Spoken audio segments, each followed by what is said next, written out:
And we are back. Another beautiful day, man, in the Waterboyz Show. What's up, B Rich? Everything good? Yeah, it's a beautiful day, but it's a cloudy day. Hey, man, but cloudy, beautiful day. But you know, it's always beautiful, no matter what, right, man. Because even when it's cloudy, God woke us up. Hey, man, exactly. And even when it's cloudy, we always shining here at the Waterboyz Show. Shining like an ML. You know what I mean? So listen, before we get all the way into what's happening today, we have to do a little house business. Everybody out there that's within earshot right now that's listening to the Waterboyz Show, whether you listening to the audio, whether you catching us on YouTube, Facebook, TikTok, Instagram, wherever you finding us right now, on X, wherever you are finding us, make sure you like, share, subscribe. If you're catching us on Apple Podcasts or catching us on Spotify, please leave us some comments. Please leave us a 5-star rating. What that does is that's called digital currency, right? Show us some support. We give you that support back. Those comments, that 5-star rating, it helps our visibility rise up in the algorithm, my guy, and it helps more people and more fans of these blood pressure birds of the Atlanta Hawks, Braves, or whatever, or just sports, period, find our podcast. So help us to help you by putting us in a position to keep giving you this great sports content to the best of our ability. Man, you know what I mean? I will say, man, like, since you've been telling people to leave comments, man, they've been leaving comments on Spotify and Apple, man. Oh, yeah. Hey, look, y'all also make sure you follow on Spotify, on Apple Podcasts. Follow us and on all the other social medias as well. But definitely, I notice when we tell people what to do, they do it. Yeah, but you know, listen, when you give people a reason to give you that support, man, it's like the old Chris Rock thing when he says, if you see somebody break down on the side of the road and they just stand there leaning up against their car, nobody helps. But if they see somebody pushing the car on the highway, a bunch of people going to pull over and try to give them a hand. Okay. So when we ask people to give us that support, they see what we're doing. Yeah. They see the need that we have, and they want to give us that support. So we appreciate all y'all. And then after you do that, make sure you go to 285clothing.com and get you some of this Blood Pressure Birds merchandise. These Blood Pressure Birds are stressing me out. You see that, Miles? That looks good. Yeah, man. Good. Yeah, man. We have coined and named the Atlanta Falcons the Blood Pressure Birds because whether the game goes up or it goes down. Stressing you out. Hey, man, stresses our blood pressure out. So make sure y'all go to 285clothing.com. Get you some Blood Pressure Birds merch, some Waterboyz Show merch. Just support the show in every which way that you can. Look, and now we done with all the house business. One other thing. Shout out to Jay Black, man, for leaving us super chats on the YouTube last week. Appreciate you, man. YouTube comments wasn't coming up on our thing, so we weren't able to really highlight it, man. So we want to shout you out. And there's one other guy, I shot him out this Z Corp. Z Corp. Yep. Yeah. Thank you, Z Corp Alpha. Yeah, Z Corp Alpha. Thank you, bro. Thank you for the super chats. We'll be back up and running this Monday. Yeah, man. Listen, and now that we got in the house business out the way, it's time to get to our guest, man. Who's our guest, man? Listen, we man. got a guest? Oh, yeah. We brought a guest today, man. We brought us a guest today. So listen, when people hear the name, right? When people hear the name Miles Garrett, right? Yeah, they sack leader like Cleveland. That's what they think about, right? That's what I thought. They instantly think about sack record. Yes, he has the sack record, the NFL sack record, single season He's sack here with us record. today?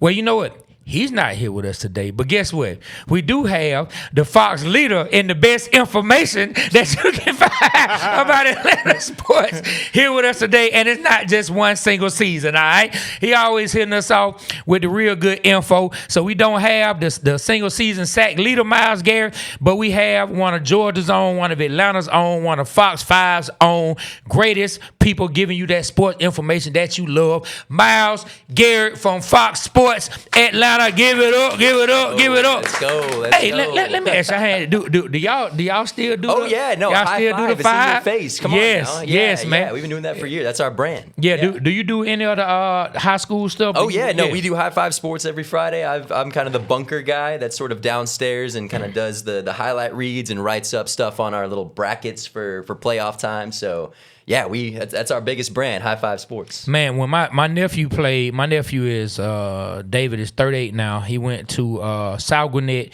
and then he finished his last year at North Gwinnett. And I couldn't wait to rush home after his games on Friday, especially if like he'd have a 2-touchdown or a 3-touchdown game. Because my nephew, like, he could play. He was really good. I would rush home to see Fox 5 talk about David every single time. I just loved when my guy would do that, and then he talk about David. I used to feel a little special. You know what I'm In saying? your face, man. Yeah, I mean, we talk about these different guys that are in the NFL now. You know, we'll go to Super Bowls now. Like we talked to Sean McVay a few years ago at the Super Bowl. He remembers us. You know, That's it's awesome. something that we really kind of set our groundwork with some of these young athletes who were just 18, you know, or 16 at some point in high school that, you know, they remember that. You know, they remember when they first got coverage at High Five Sports. So it means a lot, and it means a lot to the community. So we really love doing it. Yeah, man. Well, it's representing the city and it's representing everything around us. So I appreciate y'all for keeping that trend going. There are a lot of people, and like I said, you just heard one here who really appreciate it, man. Really appreciate it. Hey, Miles, what's up, man? So I want to talk about the Atlanta Falcons. Let's man. do it. And Let's so, do it. When we hired our coach Kevin Stefanski, man, I went on a rant and I was very upset. It ended up going viral. Seems like a lot of people were. It ended up getting like 260,000 views, and I said some things because I was pretty upset and didn't understand. But now time has gone by. I'm watching what they're doing. I feel a lot more comfortable. Can you tell me why or why not? Was this the right hire for the Falcons? Why did the Falcons get Kevin Stefanski, and what was Matt Ryan and the organization thinking? No, for sure. I mean, as we all know now, it's Matt Ryan's show, right? The president of football. We were there for Arthur Blank's press conference before Matt Ryan was even announced. And, you know, he was talking about what Sportsology group, that was the group that they brought in to sort of dissect what was going on with this team. It was kind of midway through the Falcon season this past year. And they said the biggest thing was lack of vision, lack of direction for where this team was going. So I think that was the biggest thing that they wanted to keep in mind with this hiring process. Now, in regards to Kevin Stefanski, I do think that John Harbaugh was the primary focus, and I think he was the primary focus for everybody, right? Okay. But when he went to New York, I do think the mindset was he wasn't going to leave New York. I think New York was going to give him all power and everything, and I think that's kind of eventually what happened up there in New York. But outside of him, it seemed like Kevin Stefanski was always the guy from the jump, and I get where some fans are coming from. I really do. When it comes to, you know, you look at Kevin Stefanski in a vacuum, you see the record, right? 8 wins in the last 2 years, you know, how he handled the quarterback situation this past season. I get all of that. But the man has been the only guy to get Cleveland to the playoffs this millennium, right? He's true. the only guy to do that. 2-time coach of the year. I understand that he has some experience.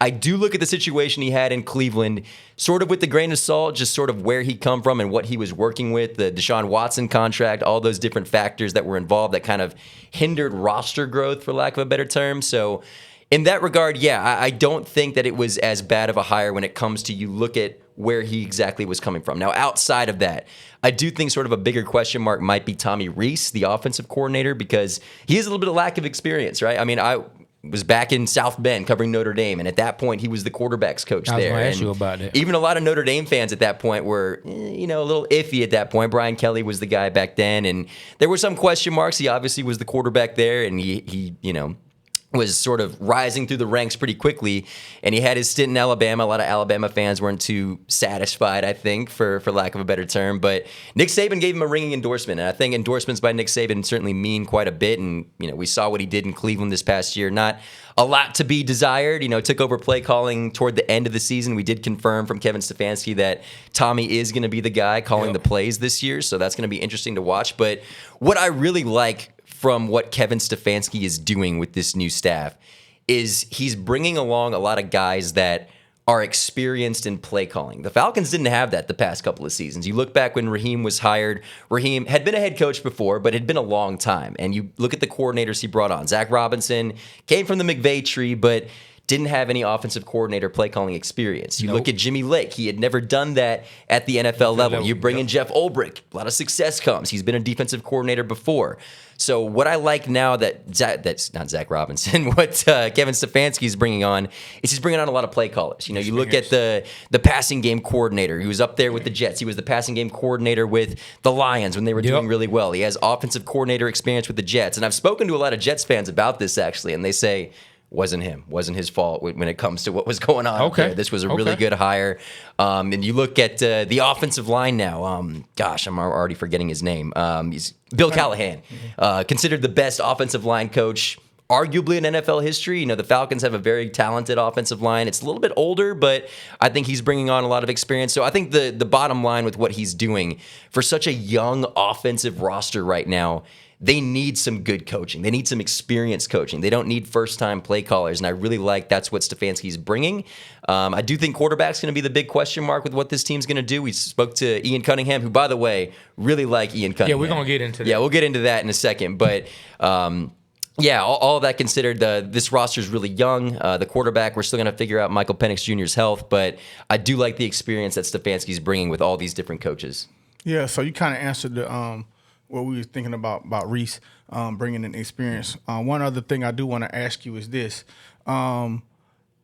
You said how he handled the quarterback situation in Cleveland. All right, hearing him talk in Atlanta, his demeanor seems to be really cool.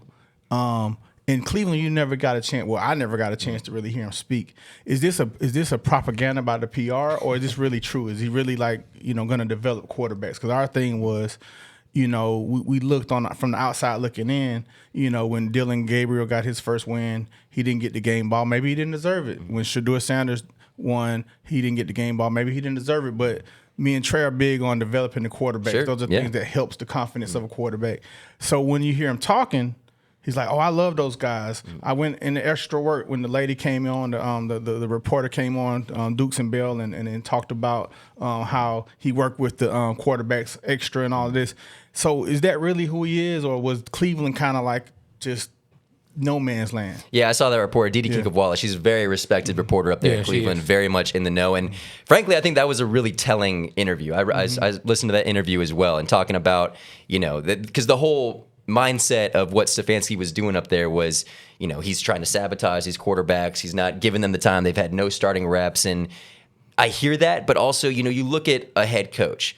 I wouldn't imagine that a head coach is trying to actively sabotage his own team. I mean, he's trying to save his job at the end of the day. He doesn't know that he's going to get another opportunity in the NFL. So, yeah, like those reports were saying, he had 5 different quarterbacks on that roster. You look at the very beginning of the season. You had Flacco, you had Gabriel, you had Sanders, you had Kenny Pickett. I forgot Kenny Pickett. Yeah, everyone forgets Kenny Pickett. He got traded. Yeah, you had Kenny Pickett. You had there was one more. Oh, Deshaun Watson. We always forget about him as well. So I think he was putting us in a position, and again, the draft as well. You draft Dylan Gabriel, and then you draft Shedeur. It just seemed like a really that whole thing was weird. It was very weird. Yeah. So I think the big thing, and I think yesterday, Matt Ryan and Ian Cunningham both sort of put Stefanski in a good position here where they kind of gave him the reins, in regards to how he wants his team to be constructed. Because I do think the way things were organized in Cleveland and the way Aditi Kinkawala sort of explained that was that there was a lot of things happening up there that were out of his control or not necessarily what he wanted. There was the whole Baker argument with him, that he wanted Baker out of here. Now, true or not, I don't know. This is what she reported, that he did want Baker Mayfield on his team. Baker obviously had what he had to say on social media responding to D-Led. But yeah, I mean, it just seems like a mess. Yeah, I mean, just the ownership up there. And I think you've seen it right with what Cleveland's had to do with their own coaching search, right? You've had so many guys just straight up say no to the interviews. I mean, they get Todd Monken, shout out to Georgia, the former offensive coordinator. Yeah, we got to get him back down here to Athens, but no. That's what I was hoping. Yeah, I know, right? Trey says not because of his coaching ability, because of the organization. He'll be back in Georgia in 2 years. Well, I mean, I'm wishing for the best for Todd, but yeah, I mean, based on what's going on up there in Cleveland, I wouldn't be. It's a little bit of a revolving door, but yeah, I mean, Stefanski. You look at any situation in life, right? You want to look at a second chance. A lot of different coaches get a second chance. Not a lot do, but some do as well. And I think he's certainly taken advantage of it. He's spoken a lot to us in one-on-one interviews about things he's taken from Cleveland, things he doesn't want to do anymore in Cleveland, things that he's learned. And, you look at things like with Raheem Morris, it's sort of the same thing. Obviously, you want a little bit better than what Raheem offered us, but it was a similar circumstance in that, you saw what Raheem had to deal with in Tampa Bay back then, when he was a young coach. There were things that were out of his control that he certainly did better this time around, but I think the same thing kind of applies for Kevin Stefanski. Well, look, let me ask you this. We spoke about, what was said about the quarterback position. So a couple things I want to talk about when it comes to the quarterback position. What would you say to the portion of the fan base that has already given up on Michael Penix? Because there is a portion that they're already done with him. They think we should move on. They don't think he's the quarterback. What would you say to them? Well, I'll preface it with this. I understand why they think that. Is it too early? Yes. I think it's absolutely too early. This is a guy that you haven't really seen a full season's worth of ability, right? I mean, you saw him for 4 games the end of his rookie year. You saw him for a handful of games this past year. And my big thing with him is the coaching. I think that's the biggest factor with him, because you saw when he would drop, and specifically this season, because I think at the very end of his rookie year, he showed so many flashes to where you were like, okay, we got the guy. Like, this is the dude. You know, the downfield throws, that's why they drafted him, the Matthew Stafford comparisons. But this year in particular, I think the coaching aspect for him really was highlighted, because you see the dropbacks. You're not seeing him go under center. To me, the big thing, and I've spoken with DJ Shockley about this too, is the footwork. And I think that was a big thing that was noticeable a lot is, you know, you see him drop back and he has so much arm talent. It was almost like he was relying so much on his arm and not kind of going through the mechanics of dropping back, setting his feet, and kind of being comfortable there in the pocket. And obviously we know all the conversation with the pistol sets and, you know, the criticism there with Zach Robinson. Yeah. But no, I mean, I think you hate to call it a make or break year with Michael Penix Jr. because he's still so young in the system. I know he's an older guy for a rookie still quarterback young as far as experience in the NFL. Exactly, but I think the big thing with Michael is going to be his health, because he already had 100%. Those concerns coming out of college. Now he's got another torn ACL. He says he's going to be ready for the start of the season. You know, you hope you take his word for it, but I mean, your biggest availability is availability, right? 100%. So that's going to be the biggest thing with him. Can't make the club in the tub, isn't that what they say? If he gets hurt again this year, then I think the question marks and the criticism will be a little bit louder, because you can't have your starting quarterback be on the bench. So look, let me bring something else up. I think it was kind of funny, and I actually saw Carl and Mike speak on this, Dukes and Bell.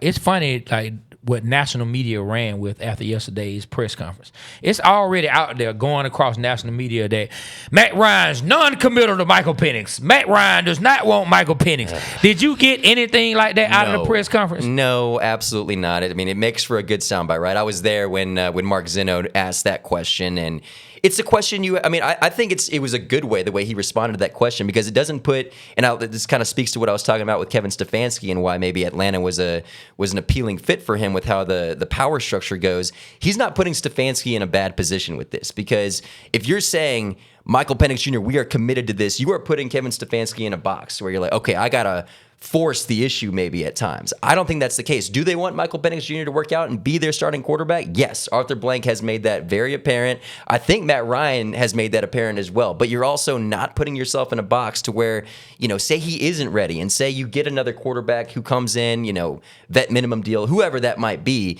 that comes in and plays pretty well. You know, you don't want to put the coach in a position where you're like, man, I got to put Penix out there, even when maybe it may not be the best move for this team right now. They want Michael Penix Jr. to be the guy. Make no mistake about that. But I think that statement was more along the lines of, we don't want to constrict ourselves. Box him in. Yeah, exactly. Yeah, it's funny. I was gonna bring that up, that me and Trey always on the same wavelength. One thing that I do feel good about, and I'm gonna go into something else. I'm just gonna make this point.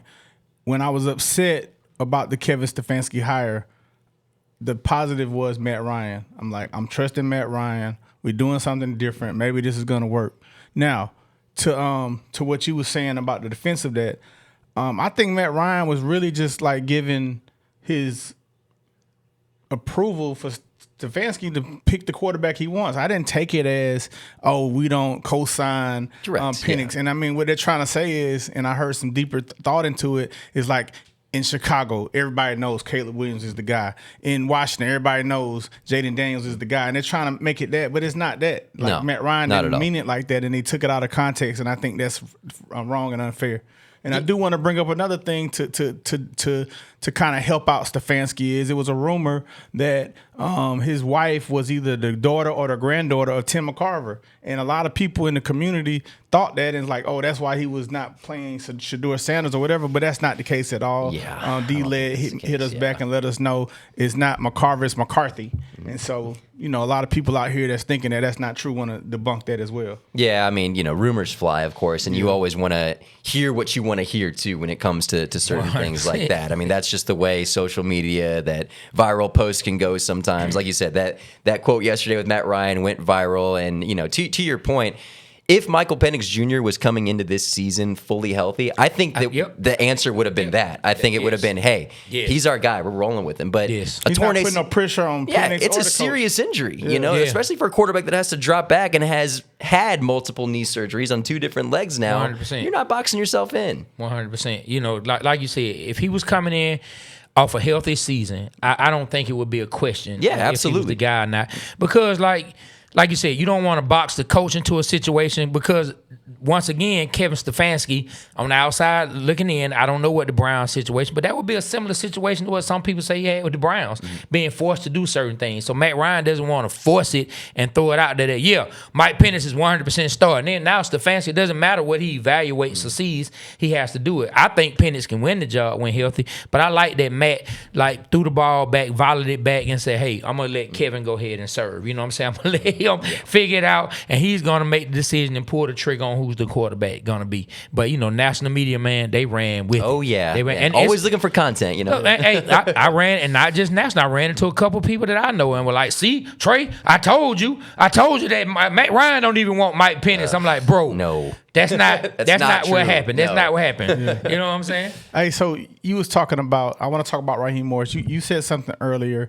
You said Matt Ryan's decision to hire Kevin Stefanski was because of what? You said clear direction or with clear... Oh, yes. No, vision. yeah. So that was the big thing. When Arthur Blank spoke to media about what did these groups that came in vision. midway. Yeah, it said lack of vision, lack of clarity for the direction of this franchise. Okay. And that was said at length yesterday with Ian Cunningham's press conference. It's vision. So now, I want to go back to Raheem Morris.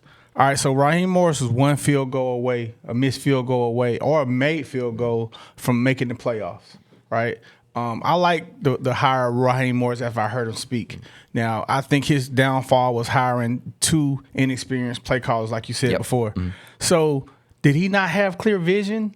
What is it that a shot at Raheem? And I'm not defending Raheem, but I thought he should have been. Well, I in the middle of the year, I thought he should have been fired. In the 4-game win streak, I kind of softened on that. But the Falcons were 1 field goal away from the playoffs. If he would have made it, he still would have been here. Did he not have lack of vision? What was his weakness to you? It's tough because, those groups get a little bit more in-depth look than what we did, because they're in Flowery Branch every day. They're checking things out. They're seeing the day-to-day operations. They're sort of seeing that in-depth look. We're seeing the press conferences. We're seeing, 20 minutes of practice. We're not necessarily seeing that much in-depth, maybe what Sportsology got to see.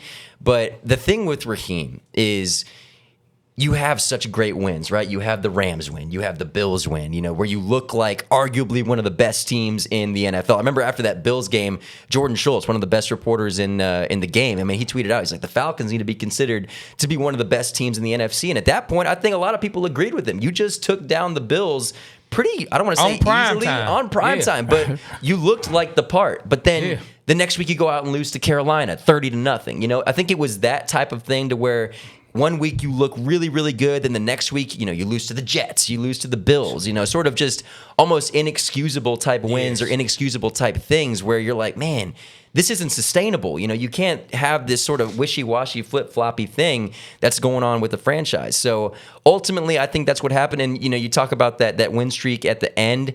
To me, I think the decision was already made at that point, regardless of how Raheem finished. And, you look back at 2019, right? Dan Quinn finished with a winning streak at that point. It had been a lost season up to that point. And then, Arthur brings Dan back for another year, and they start the year 0-5. He gets fired. I think that was another thing that Arthur was scared of happening, and to have that situation again where that win streak at the end, when nothing else really mattered, kind of masked really what was going on with the team. So I think it was a fresh start, and I do think, again, I think Raheem Morris is an awesome guy. Terry Fontenot as well. I've had great interactions with both those guys. But I do think, and maybe you guys can speak to this, I really think that there came a point midway through the season where they lost the fan base. Oh, they definitely did. And I'm going to say this to speak to the vision part. I think it was deeper than just Raheem.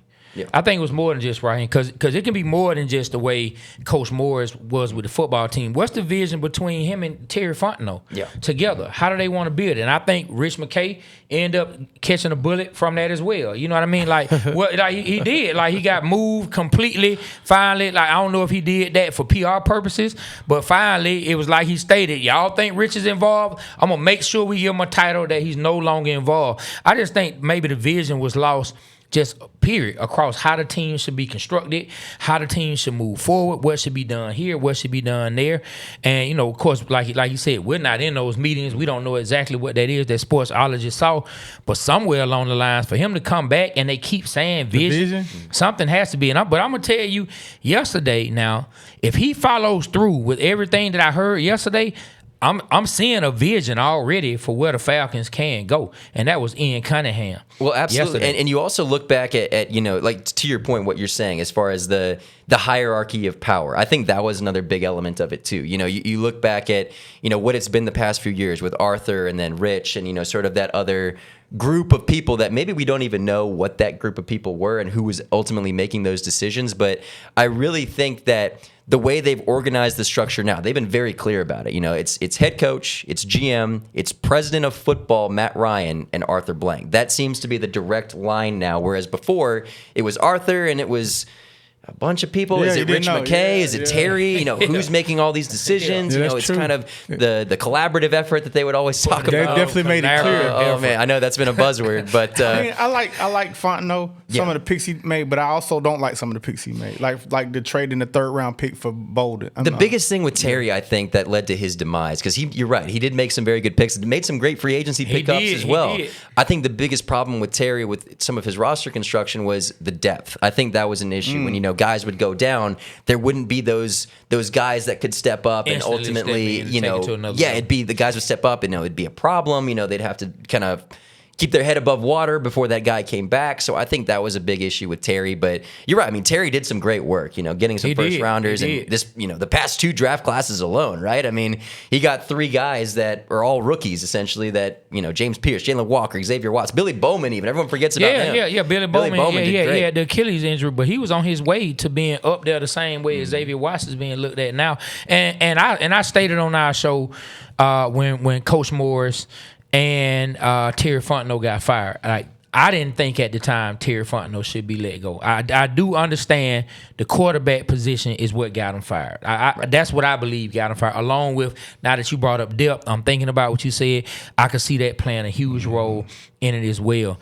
But because it goes back to Arthur too. I mean, Arthur couldn't figure out quarterback either. With that. I mean, ever since they haven't figured it out since Matt Ryan left, and that was a part of Arthur's thing. It was like, okay, we're gonna get Marcus Mariota to hold us over for a year, and then it's Desmond Ridder is our guy. There's no quarterback competition. We're throwing Dez out there, and he's gonna get it done. Yeah. Then there's Taylor Heineke. It's just been a revolving door. And then about Taylor you get Kirk Cousins, and then a month later you draft Penix, and I understand what that vision was. Do the Packers route. That's probably the vision. They had no vision. Yeah, exactly. So it just sort of seemed a revolving door of, okay, what is the plan, and is you're sticking to something and then changing it midway through the season. So I think that's kind of what happened. Look, 2 years ago, I said the reason they were pulling the trigger on the Mike Penix draft pick, I said because Arthur Blank was feeling quarterback broke. you know what I mean. No, I get it. Yeah, you know what I mean by that. When you have a few years of Desmond Ridder and Heineke, go. And you're like, I don't want to do this anymore. This is not fun. There you go, Miles. Let me tell you, man. If you ever been broke, ladies and gentlemen, once you get some bread, you say, I am not going back. Going back to that. One of ever these guys again. got to work out. Yeah, I like nice tissue. I like nice paper towels. That what I'm saying. You don't have to use 4 of them just to dry your hands because they tear up. I like nice things. What I'm saying? Arthur Blank say, I'm not going to be quarterback broke ever again. Hey, so I want to say this. I got into it last night, one of my close friends, man. So I want to ask y'all this. For GM strategy, right? Is it best player available or team needs? So hearing Cunningham talk about this, I agree with him. I like, and then for him to come from the lineage that he's come from, that's the big and those thing with teams him. He learned. That's what he learned from. Okay, what did he say? Break down for the people what he said. Okay, he said he likes to draft the best available athlete, not team needs. He said because you never know what your team's going to need. You may not need it this year, but next year you'll need that. So me and my partner that was talking on the phone, he's like, we need to get team needs. And I'm like, no, we need to get the best available athlete. Unless it's like you need a defensive tackle and then it's just running back. And they're both like at a 87, 86 grade. I'm not gonna. But if it's a 92 grade, I'm gonna go. So what's y'all thoughts about it? I got in a big argument about this. One, I'm right here. You don't have to act like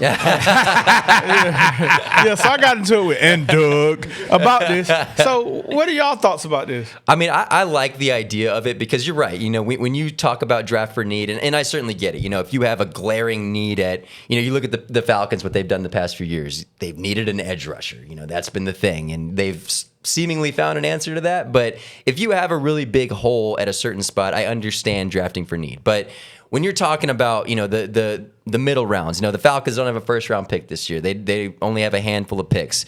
You really have to look at that aspect of that best player available to really benefit your team. You said it. Ian Cunningham mentioned it all day yesterday. You know, when you don't have that need right now, but that need can change very soon. We've seen that with the Falcons for 5 years now. I mean, it's been very, very present. Hey, look, and I'm gonna bring this up, and it's gonna sound kind of crazy, but stay with me. I'm gonna try to be real quick with it when it comes to what you're saying. We were really upset, a lot of us, about the Bijan Robinson pick. We thought Jalen Carter should have been the guy. Now, mind you, Jalen Carter's still doing amazing things, but who knew 3 years later Bijan was gonna be pretty much our best by far player on offense. Matter of fact, at one point he was the damn offense. Yep. You know what I'm saying? So at a situation where they did go best player available, they didn't necessarily need a running back. 3 years down the road, I mean, Bijan carried us through a few games, bro. Like, he was the only offense that we had through a few games. And that's a situation where they took the best player available. Now, if I had to go back, I'm not saying that I wouldn't have taken Jalen Carter, but that's a situation, like you said, Ian Cunningham said, you never know what you'll need. We still had Tyler, but Bijan became our offense for a few games and a few drives, man, where he was, man, we went on one drive, 3 plays, they all went to Bijan. And have you noticed how quickly that argument or debate has quieted down? Because I remember that. When that happened, it's like, why do you draft him? You've got a 1,000-yard rookie rusher in Tyler Algier. Since then, I mean, yeah, Tyler's great, and I love having both those guys in the backfield, but you don't hear that anymore. Yeah, and I love Tyler. He's great. Let me let that be known. Love Tyler. He's RB1 on most teams in the NFL. Yeah, I did a rant about him. Doug had something to say about it. Doug wants to throw his 2 cents in here. I'm just really listening. I wanted to hear your take on it more so, for real. So my thoughts is, you know, if the best pick right then is a running back, do we go get another running back? Like, that's what I'm saying. No, not in that kind of situation. I think we gotta go after our need. I think what happens to that question is, if it's a running back and you know you got the best running back in the league, all right, what's the next best what's the next best athlete? But okay, let's finish this. I got something I want to say that I'm really excited about. Yeah. So look, when it comes to the best player available versus need, right? Can you find, like, if you look, the ideal situation is if the best player available fits one of your needs, right? Right. But that's not going to happen. To Doug's point, no. If you got Bijan and the best athlete is a running back, no, we probably not going to just take a running back and all we got is our first pick is in the second round. We probably not going to go running back, right? We probably not going to do that. But if you in a situation where, and I'm going to go back, in 2018, what would have been the better pick? Calvin Ridley that we picked, or picking of Lamar Jackson to sit behind Matt Ryan? You tell me what would have been a better pick for the franchise at some point. And I can do that. Nah, I can do that. Hindsight's 2020. But you know what I'm saying? Kind of flag we would have got. No, we wouldn't have got no flag. That quarterback. Hold we on went one ahead. second, right? They sit behind Matt Ryan while we still needed other things. I mean, to be honest with you, it'd have been the right pick because Matt Ryan and the Falcons didn't do diddly squat. And we not. Sounds great. And listen, I'm just saying. Look, I don't want to stay here long because I don't want to make it a Matt Ryan discussion. But I will say this: Bill Belichick didn't have no problem bringing one in behind the quote unquote GOAT. Yeah, he didn't have no problem bringing and Bill Walsh. And again, Bill Walsh brought in Steve Young. He didn't take nobody in the first round. He took one in the second. Hey, look. I mean, they were damn near picking in the second round every year because they were making a Super Bowl. Hey, look. But let me say this. I want to take it somewhere else. What I'm super excited about with our new GM is that he said when he took over Chicago, when he went there with Chicago with his guys, he said they had 5 picks. They ended up with 10 picks. That's something I haven't seen the Falcons do in a while. Get more picks. We always traded up. We'd have picks and we'd give picks away. I remember we got Sam Baker, man. We traded up to get Sam Baker. I was like, man, we could have traded back and got a lineman. Yep. Talk about that, man. We traded up for True Font. Shout out to Desmond True Font. Yeah. We traded up for True Font, and then we end up taking Alford. But guess who was right there? If we would have just waited, man, Honey Badger was right there. Now, mind you, Alford. Now they helped us get to a Super Bowl. I'm not knocking either one of them, but I'm just saying if you take a different approach, it still could have panned out good. Yeah, absolutely. And my thing with Cunningham is the pedigree. You know, you look at everywhere he has been. Started off as a 22-year-old learning under one of the greatest of all time over there in Baltimore. You know, he goes from Newsom, there, Ozzie Newsome. He goes from Baltimore to Philadelphia, Howie Roseman, you know, and then after that, a growing giant right now in the Bears with Ryan Poles. So everywhere he has been, he has learned some of the best things you could offer. And yesterday when we spoke to him about it, Justin Felder, he works with us at Fox 5, asked him, you know, what are the 3 big things that you took from each thing? And he offered each different perspective, you know, just being a people person, you know, working, you know, the scouting area. That was the big thing he learned under Ozzie, you know, what players to scout, how to scout them, how to do things the right way. And, you know, the thing he learned under Howie, you know, being creative with moving guys around, that type of stuff. So I really like that aspect of him and where he's coming from. Because, again, you know, going back to Terry, obviously Terry did good work coming before here. You know, I hate to give the Saints a shout out because that's where he came from. But, you know, he didn't have the same pedigree that a guy like Cunningham has. And that, to me, is huge. And in learning about, you know, what you're bringing to this franchise has been nothing but success. You know what threw me off? I'm going to do 2 things here.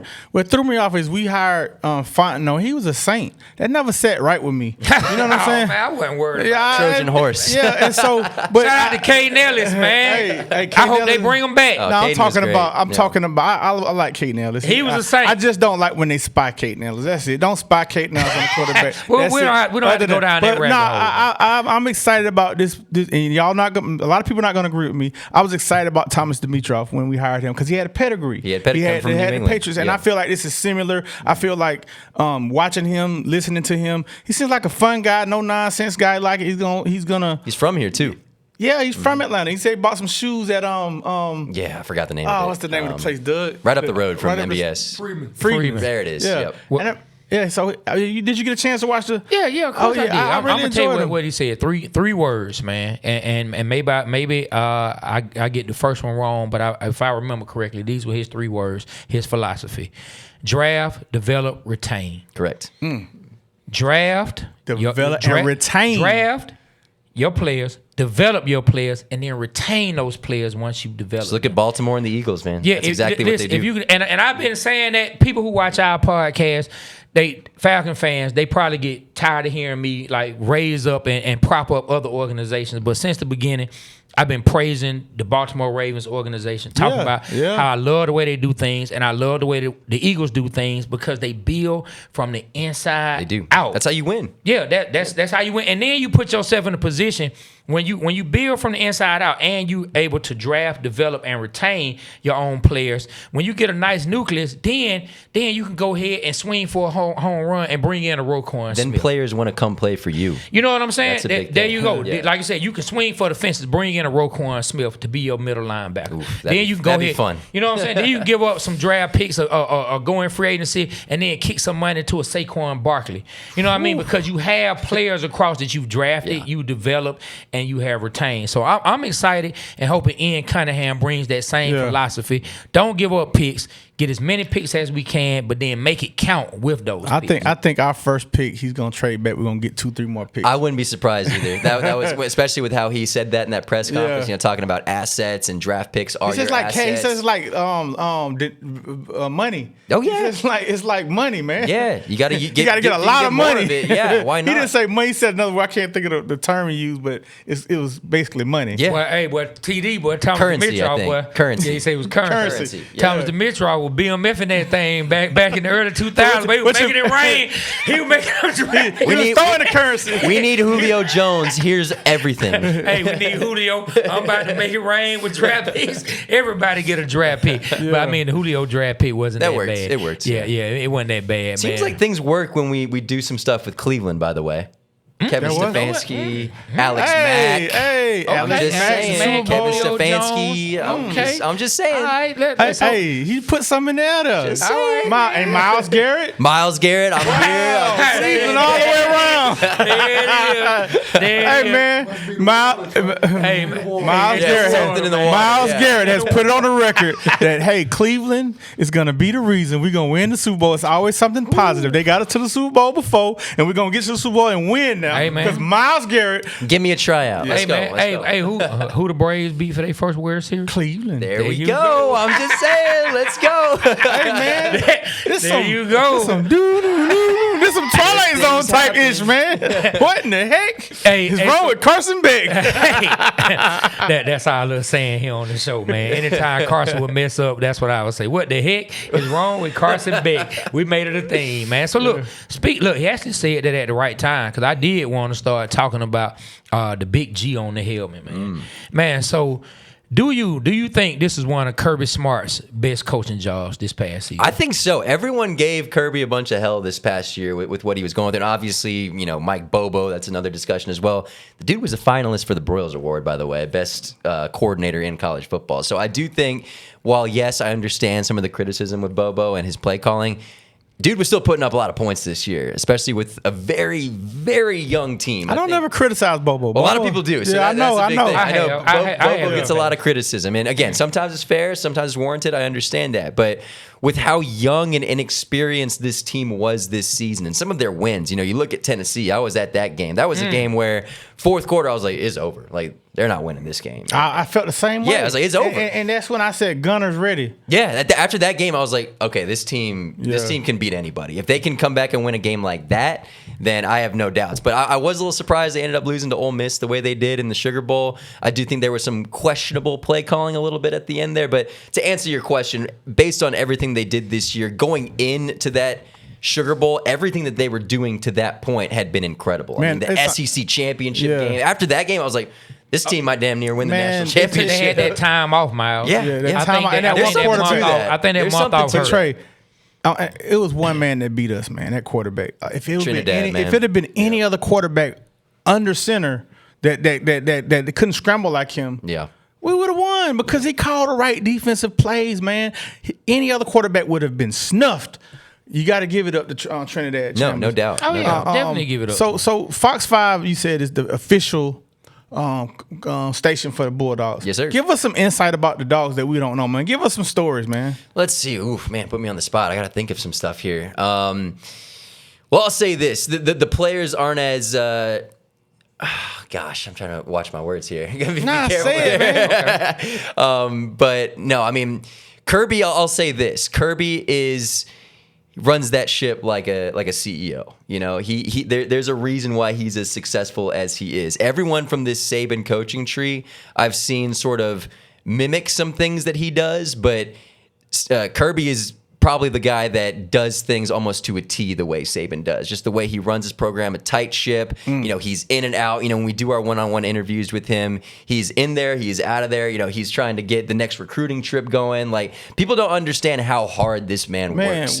This guy is always on the clock. Hey, Miles, we had a chance to go up to see him do the kids, the kids camps. Yeah. And I'm telling you, man, he ran it like how he runs Georgia practice. I was like, yeah. I don't know how they run Georgia practice, but I assume he does the You same can hear thing. it from outside. I'll say that. You can see how he runs those practices. It was like, Oh, yeah. I really enjoyed it. Doug, did you enjoy seeing that? No, for sure. Yeah, I wish you could have come, Trey. That was dope.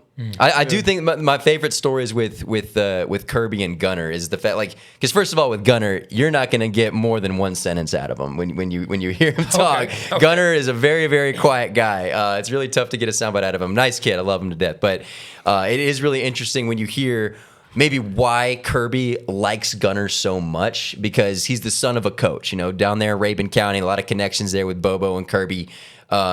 Kirby is a type of guy that can, and you saw this a lot with Stetson Bennett too. I think this was a really big difference with, Stetson, Carson, and Gunner. Gunner and Stetson were very similar in how they take coaching. You see them on the sideline, you see them in practice. Kirby will be right in those guys' faces all the time, coaching them hard, no matter how good they're playing. You saw that when Gunner scored against Auburn with some time left, Kirby was livid. Let's chew some time off the clock. Let's not score. Yeah. You saw the same thing with Stetson. I think Carson was a guy, not to downplay what Carson did by any means, but he was a guy that I think didn't take tough coaching very well. He was a diva.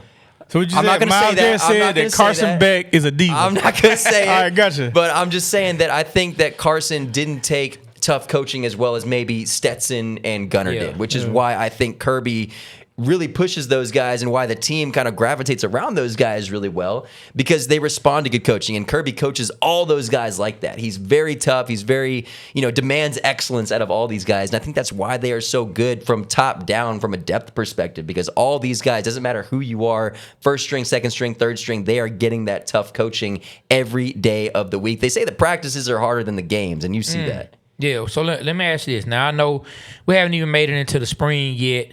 We got another commitment day coming up, right? I know they had December. It might be today, February? actually. Yeah. I think it's actually today, because Yeah. I went to Cambridge High School. They always tag me in their stuff, and they just tagged me with a bunch of commitments. They have a really good wide receiver going to Georgia this year, Craig Danridge. He's very good. But I believe today might be. I think it's today. I'm not sure. Yeah. So what I was going to ask you, even though we're not at the point where we can see the filled out picture of what the 2026 Bulldogs are going to be.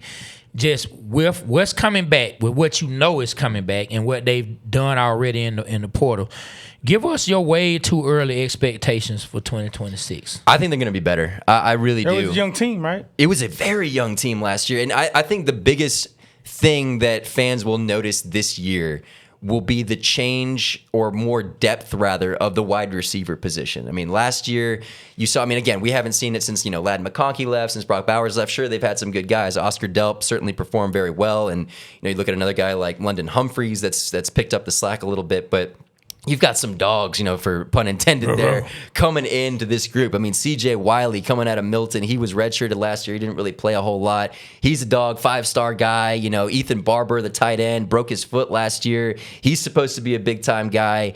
I'm already forgetting some of these other guys. They've got a bunch of dudes out there. Sokovie White, we haven't really seen him break out yet. He's another young guy. He was up there kind of close to...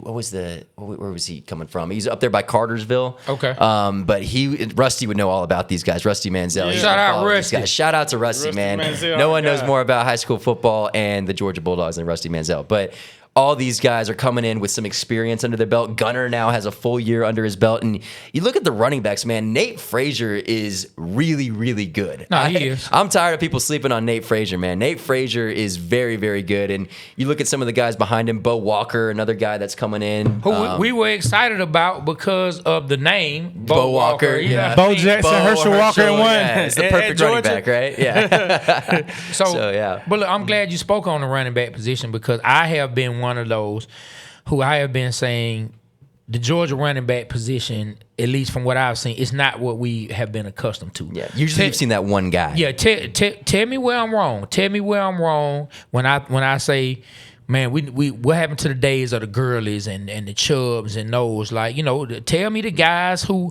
are shutting me up, and anybody else who feels that way, that maybe we don't still have that kind of running back room. Well, it's tough, right? Because you look at those guys, those are, it's almost like sort of the same argument I have with people talking about the difference between the national championship Georgia Bulldogs and the guys that they had on that defense.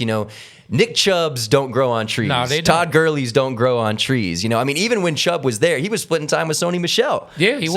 You look. He was on the bench when he first got there. Yeah. So On the bench. back then, people were like, Gurley Sony and Michel Michel's started. better, And then you had DeAndre Swift come in. He's a starter. He was on in the bench NFL. too. Yeah. So all these guys, they've been good, but you don't have those alphas. It's. You've got good running backs. You really do. It's just the thing is, the Nakobe Deans, like we talked about earlier, the Jalen Carters, these guys at different position groups, the Ladd McConkeys, the Brock Bowers, these guys are not every year recruiting class type guys. They'll come once in a blue moon. And Georgia, to their credit, I do think the the NIL and transfer portal era has made this a little bit more difficult when it comes to that. It spreads it out a little bit more. You're not seeing, I mean, look at Alabama. Alabama for years, it was Derrick Henry, it was Jahmyr Gibbs, it was, Trent Richardson, Mark Ingram, all those guys that were just back to back to back to back. TJ Yeldon, all those different guys. Hold on. This just in. Uh-oh. The Bulldogs have just landed the #1 overall recruit, not for this coming year, but the next coming year. He's a junior in high school.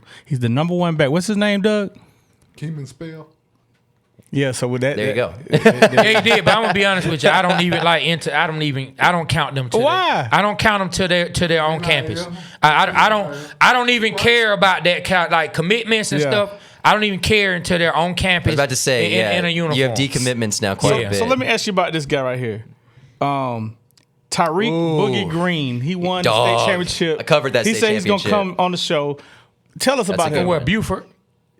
Yeah, who won the championship? Buford, Yeah, yes. he came National from Buford. Yeah, the running back. He the one ran that long touchdown. Receiver. Ran right to the me. receiver I or the remember running it. back? Yeah, I was right there on the field. He's coming in as a receiver for Georgia or running back? I'll have to confirm this with Rusty. I don't think he's coming in as He's a coming in running back. as an athlete. I think he's that coming in is as the an guy who athlete. ran Yeah, the touchdown. yeah, that's the one. Yes. I don't think he's coming in as a running back. I might have to be corrected on that one. But I covered, I think, 2 to 3 games of him, if I'm not mistaken.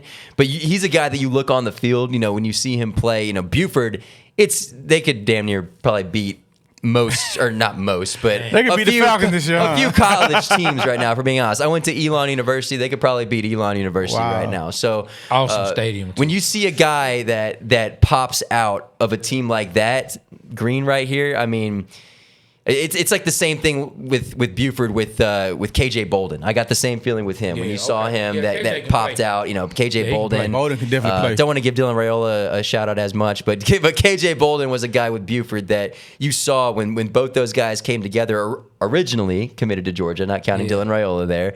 I was honestly more excited for KJ because KJ was a guy that, he was almost playing both ways. He was running some offensive plays, was obviously doing his thing on the defensive backfield in the secondary. He was a guy that I was really excited about, and he's proven it so far. So I'm expecting some pretty similar things at a Green, man. He looks the part. Guys are all over him. He runs through a entire crowd there in the offensive line, the defensive line areas. I mean, I'm trying to remember who they beat in the state championship game. I believe it was Carrollton. It was a de facto national championship game. We interviewed one of the receivers from Carrollton. I can't remember his name. And he's going to Georgia. He's going to Georgia. Yes, I know exactly. Gosh, tall man, guy. you're putting me on the spot now. I can't remember any of these guys' names at this Ryan point. Mosley. Mosley, yes. So you're saying all these guys that are coming in, they're going to have some depth You're right. Have some depth on the receiver. Yeah. I want to ask both of you a question, man, because it kind of baffles me. So this year's NFL draft, right? You got Mendoza going #1, right? It was a guy from Oregon, Dante Moore, to go #2. That's what they slated him.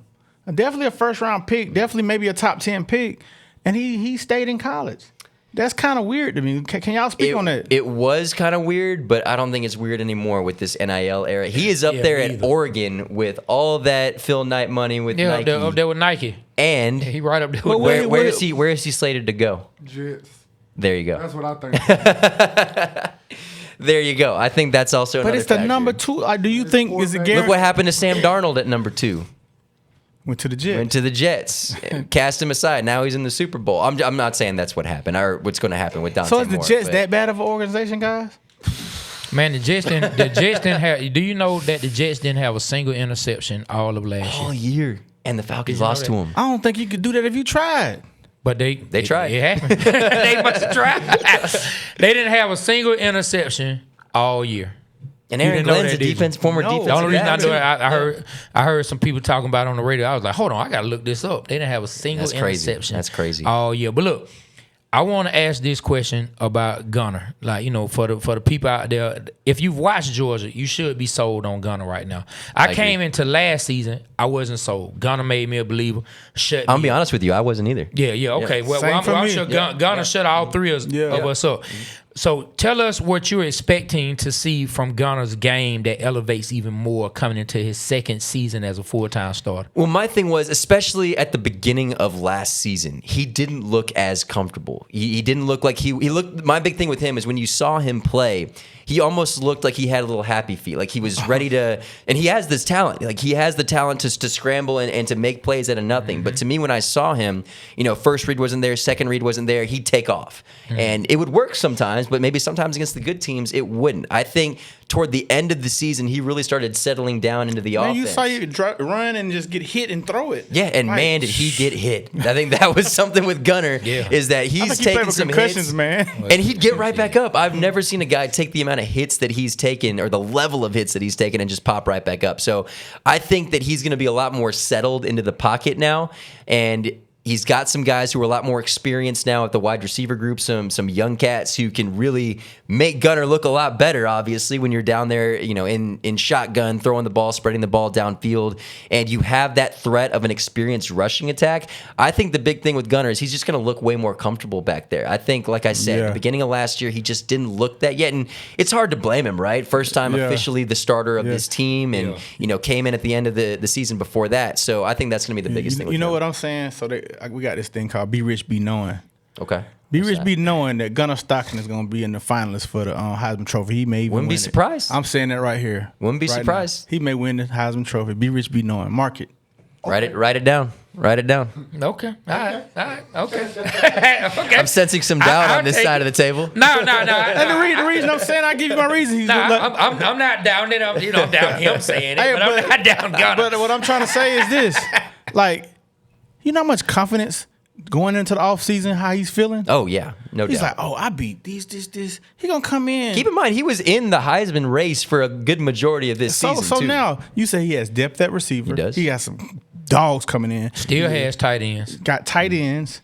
You got running backs. You got a full running game. Your line's gonna be those tall 6'7" guys. Oh, yeah. They're gonna be all more experienced. Those guys don't even look real standing next to those offensive linemen in watch. Georgia. I'm telling y'all, mark my words. So look, we getting close to wind down time, Miles. We won't keep you here all day, but I do wanna touch on that A, man. I want to touch on the team with the A. You don't like to talk about the right? A's, man.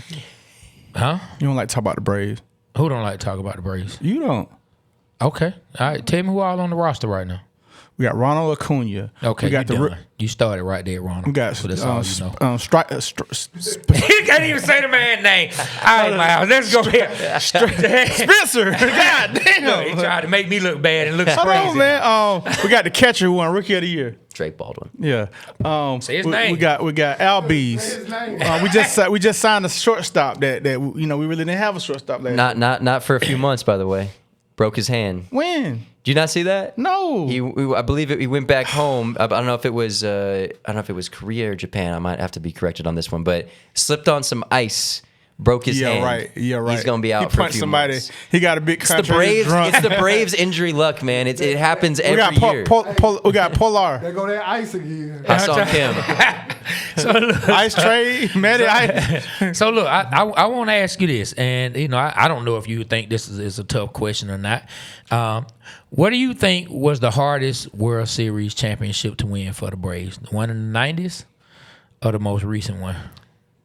The hardest one for them to win? Oh, man, that's tough. See, to me, I would say 21 because you didn't have Acuña, and you have to go through the juggernaut. Are you talking about for the whole year? Oh, the whole year. Yeah. What are you talking about for the World Well, I'm Series? just what do you think was the hardest World Series for the Braves to win? The first one in what, the 95, 96, or the one in 21? So if you say World Series, I'm sorry for you're good. You're thunder. good. I would say if it's just World Series, I would say Cleveland because we won 1-0. Game was it Game 7 or Game 6? Well, I'm talking about the whole year. Okay, the whole year. To be able to get the championship. Okay. Whole year, I'd say 21 because of the Acuña injury, getting through, like I said, the juggernaut of the Dodgers, the juggernaut of the Astros at that point as well. I mean, the Astros were, the team of the late 2010s going. It was magical. Early, He ended up trading, getting Solar. Solar, Rosario, all those guys in the Jock beats. Peterson. Yeah, that was just magic. Yeah, it was magic in a bottle, or lightning in a bottle, excuse me. So, I mean, you look back at the 95 team, yes, that was a really hard World Series to win, but man, look at the roster, right? I mean, you had 3 Hall of Fame pitchers. You had Javi Lopez, who's an all-star catcher. You've got Chipper Jones. You've got David Justice. You got Fred McGriff. You know, you've got a bunch of dudes who were fully healthy at that point. You know, Andrew Jones just making his start back then. So, I mean, congratulations to Andrew Jones. Congratulations to Andrew Jones. Yeah, shout out to Andrew, Hall of Famer. So well-deserved for. You know who I miss? Miss Max Fried. Matt, yeah. I just call him Fried. Max Fried. Yeah, yeah, we miss Matt. They've lost some guys, man. I mean, I think that's the thing that's hurt lately with the Braves as of late is, you know, and I think that's really the big question going forward with Ronald Acuña Jr., right? It's like, can he stay when healthy? this contract? Well, that, but also and what that contract gonna look like, and the contract, right? Because it's like, okay, when he's free or when he's out there, he's one of the best players in the game. But he hasn't been. He's out missed there as much. a lot of baseball since he started here. Look, I'm gonna be honest, man. Like I feel like the injuries. You know, I don't like to say the injury gods or whatever, but the injuries. They love the Braves. Whatever it is, you know what I mean? What the bad injury clouds that have been a cloud over the Braves. I feel like they have robbed not just the city of Atlanta, but I feel like they have robbed all Trey Young, all that major. foot. Hey, look, but I wasn't even gonna get in that yet. I was just gonna stay on Acuña. But you're right, Trey Young in the foot. I feel like the injury bug has robbed not just Atlanta, but MLB and fans all across the world of seeing one of the greatest players truly grow into something that could have been one of the greatest players. Now, I don't know what the rest of Acuña's career is going to be like, but just me personally, I think if he never faces any of those injuries, we're seeing some real crazy stuff. I think we're seeing clearly one of the best players to play MLB and certainly one of the best players to ever put on a Braves uniform. Well, look at it from the perspective of just the stolen bases thing. I mean, he tears his ACL again. He's not, I mean, I'm sure he's going to keep trying because that's how the type of aggressive player that he is, but he can't be that guy anymore. You can't have a guy that's stealing as many bases as he is with 2 ACL surgery knees. You know, the risk is going to be too great for what he can offer you in the outfield and what he can offer you as a bat.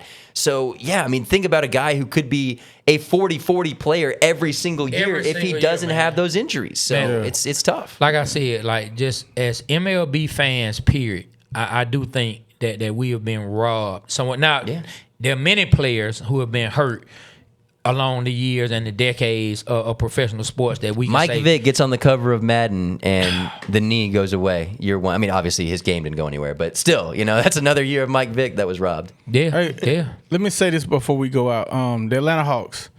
Shout out to Jalen Johnson. Shout out to Jalen Johnson. Got another triple double win last night against the Heat. This will come out Friday. How do you like what Ansi's doing with the team, man? Do you feel like it's going in the right direction, or you feel like it's not? It's tough because I'll say this before this season started, I loved what he was doing. Like I thought with Trey, with Jalen, with Porzingis, and you know, getting all these guys, getting Dyson, you know, should have won Defensive Player of the Year last year. I know he got an award, but the core group of guys that were coming in this past season and the trade assets that you got with the Pelicans, all that stuff considered, I thought this was the year where, like, okay, like now I'm seeing what the vision is. You're finally putting a team around Trey with a bunch of guys that have all-star caliber, you know, pedigree, that type of thing. And we never really saw them take the court together, whether that was injuries, speaking to what you're saying with the injury bug. But, you know, now I know there was rumors, you know, once Trey obviously got traded and you didn't really get a great return out of it. You had CJ McCollum, but, I mean, It's tough because now you're kind of banking on sort of that Pelicans pick being the number 1 overall pick and kind of bouncing off that. So it's felt to me with the Hawks that it's every single year sort of feels the same. It's like, okay, we're coming in with a lot of expectations. We've got a young core that, you know, is good enough to make the playoffs, but somehow always is in the play-in game. So it's tough, man. It's a team that is hard to predict and always seems to let us down, unfortunately. They need to start calling it the Heat, Bulls, and Hawks Invitational. And then they let another team that play for the fourth slot. That's good. Because for the past almost 4 or 5 years, it's been the Hawks, the Bulls, and the Heat. Yep. Every year in the darn play-in, man. I mean, it's crazy. So I say this. If the Hawks, and like you said, it's always if they can if we can get a really This high lottery Giannis pick trade this rumor year. is kind of interesting. I'll say that. I don't think it's going to happen, yeah. but it's interesting. I think he may Yeah. get traded somewhere else, but not us. Yeah, well, we'll see. We were supposed to draft him back when it happened. Yeah, but the Bucks that whole story. hopped Yeah, ahead. Yeah, because we fired Larry Drew, and then Larry Drew. That's right. Yeah. That's right. Larry That's Drew. yeah, he's Man, the reason that's a throwback. Giannis is not here. Yeah. Yeah. So I like what Auntie's doing. Trae Young, obviously my favorite player. Second best talk of all time. I could say that. For now. For now. I just want to see. I want to see us utilize what we need to do. We clear the space. I want to see us do something with it. I'm starting to feel like the owner don't want to go over that luxury tax type thing. And that's what's Nobody going does. on. Yeah. But still, we need to, like, we've never been in it. So honestly, like, look, I'm not a capologist, and some of the stuff when it comes to the way the cap is set up now and how you get penalized for being at a certain point in the cap, I'm not even gonna speak out of my depth because I don't. I'll have be honest with you, I don't know a lot about it either. Like, I was listening. I feel like to it doesn't even exist. To be honest, I was listening to Unsaid and all this. You in this apron and that apron, and I'm just like, bro, I don't know what he's talking about. Need like a translator for that. You know what I'm saying? But he was giving some reasons, like he really was breaking down why, they had to move on from a Trae Young. Why you don't pull the trigger on a $200-something million contract unless you know like what the player is going to be here and do for a long period of time and how the team is going to look, because it doesn't give you any flexibility. Well, it's like baseball, right? I mean, like, talk about the salary cap not being real. I mean, just look at what the Dodgers do every Man. single year. the Like, to Dodgers me, got the ultimate. how does that happen? How do you make that like, work? You know, like, man, like, century team? Yeah, they how got you- Hall of Famers at every position. you've got like 3 billionaires on that team listen, right now. listen. They could almost bankrupt the major city with that. Oh with yeah, that payroll. 100%. It's like, man, the Dodgers have a better economy than countries. You know. Oh man, I'm trying to tell you, man. Like that. I mean, it's crazy. I mean, and the way they structure those tiny contracts, look, I could speak on that for days, man. They really pulled off some foolish stuff. But I want to say thanks for sitting down with us, man. Thank you. Absolutely. I was going through I'm going through like some. I be doing my research. Of course, go through like your Twitter stuff. be stalking you, man. He be as soon as, okay, you know what I'm saying. And as soon as we go to your Twitter page, you have it pinned. It is actually hilarious to me that when Miles day that'll Garrett, live in infamy. yeah, when Yeah. Miles Garrett put a hit on who was that? Mason Rudolph. Mason Yep. Rudolph, and people started tweeting your name. I guess they thought you were that Miles. They started going off. I know on you we look about so it. similar. Yeah, You know. Yeah. and you went and apologized. You're like, I'm so sorry for what I did last night. Please forgive my actions. I thought that was really funny. Oh, man, I think you took it in stride and was like, had some fun. It was with crazy. I got on SportsCenter that night. Frank Caliendo did a skit with me. It was awesome. and it was funny too because like my Twitter at the time, I worked for a station up in South Bend called WSBT. My Twitter profile read Miles Garrett, also spelled with an I, not a Y. Miles Garrett WSBT, with me looking the way I look and whatever. And I'm telling you, thousands of people being like, you should go to prison. How dare you? You almost killed that guy. And I'm like, are y'all even looking at my profile? Like, I had people commenting on my Instagram of a picture of me with my buddy that said, just commenting not because of the helmet, just because of why you posted this white dude. And I'm like, bro, like, it's me. That's who I am. I'm the white dude. I'm the guy. You need to put a shirt. I'm the white dude. I will say he did send me a signed jersey, so I Really? appreciate that from Miles. Shout out to Miles Awesome, Garrett, man. Yeah, Shouts out to Miles. he Come sent to me a jersey. Come to the Falcons. Let's go. Come to the Falcons. Let's go. Hey, let me tell you, I laughed about that, man. But look, we appreciate you sitting down with us. Hopefully, this won't be the last time. Can we get you back? Say when. Whether it's around draft time or it can be around, preseason training camp, something like that. Yeah, Get you that'd be back dope. in. No doubt. Chop it up with us, man. We always have a seat for you, and the mic is always on and ready to hear your take on whatever. Happy to come back on whenever, man. This was man. awesome. Hey, we appreciate that. Well, look, everybody, like we always tell you, the Waterboyz Show, we represent Atlanta because Atlanta represents us. On behalf of myself, Trey, we got the great Miles Garrett. Yeah. That's that go. dude. We got B. Rich, my partner. We got Aaron. Whoa, Pittman. And Doug. And get better to our brother Mario, man. Get a little better. Super Mario. Yeah, Super Mario had to sit this show out. But look, man, we appreciate y'all. We love y'all. And you already know what it is. The Waterboyz Show. We are out. Kill the camera.